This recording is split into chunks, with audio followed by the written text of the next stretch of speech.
I am though, but sometimes I've done something he hasn't done, but it's been very rare.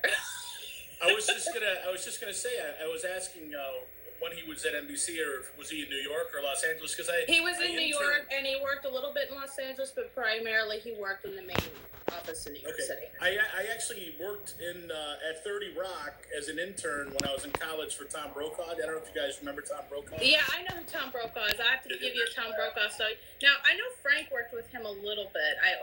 He would go down. You probably, if you worked with Tom Brokaw, you probably know who he is. Do you mind saying his name, or can you not say his name? Or? Yeah, I will say it was Frank Fernandez. He worked under Frank Radis. I know the name. I don't think I've met him though. Yeah.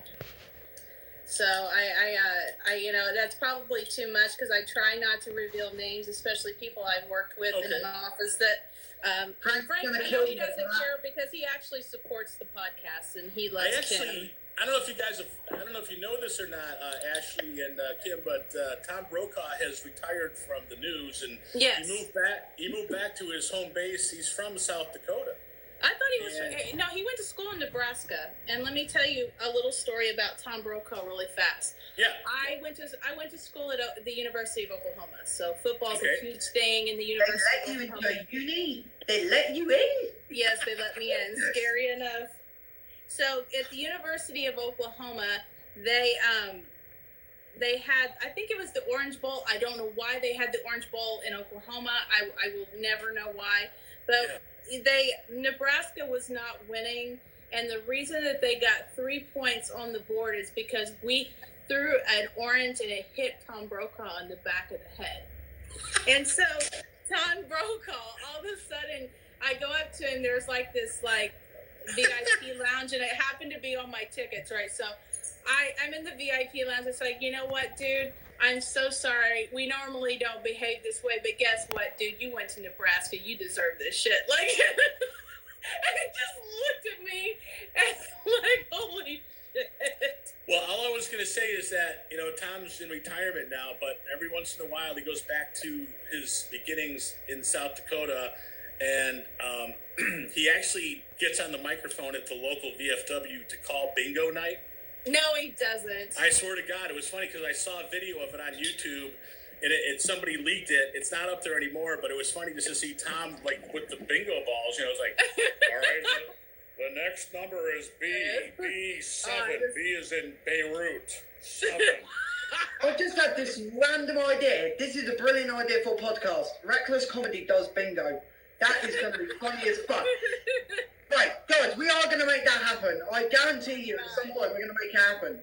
All right, the next number is N45. You bitch! N as in Nicaragua. 45. Well, I don't admit this to too many people. Speaking of Nicaragua, my cousin is Oliver North. So. No! Yes.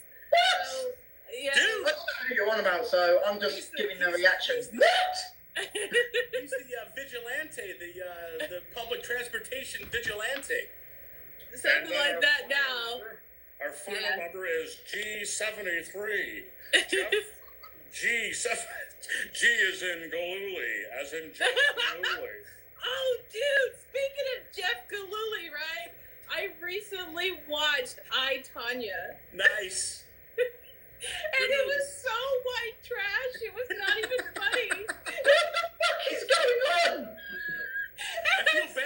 I feel bad for Kim. He doesn't know what the hell we're talking about. Alright, pick on the British guy. Pick on the British. Yo, kid, let me explain to you this. Yo, in the man. 90s, there was the Winter Olympics. There was a woman named Tonya Harding that basically had Nancy Kerrigan beat the shit out of. She says she doesn't know, but you know she did. Oh, fucking hell. So she basically broke this girl's knee so she could be an Olympic winner. Then she went to the Olympics, and she sucked, and the girl that had the broken kneecap basically got the silver medal. So the white trash bitch never got to skate again, and she never went to school. So then she went into women's boxing or some shit. And then, you know what? I'm just going to say this. I think that story you have just said, I think that's a great way to segue into our next act. Okay, give us your social media really fast. Thank you for being a guest here with us today, and it was a pleasure to meet you. So give us your thank you guys. It was an honor being on your show. Seriously, thank you so much. The best thing to do is just go on the Google and just type in my name, Matt Kissane Comedy, and then you can navigate to Facebook and YouTube and Instagram and all that good stuff. Okay, perfect. Thank you. Thanks, Matt. Have a lovely day.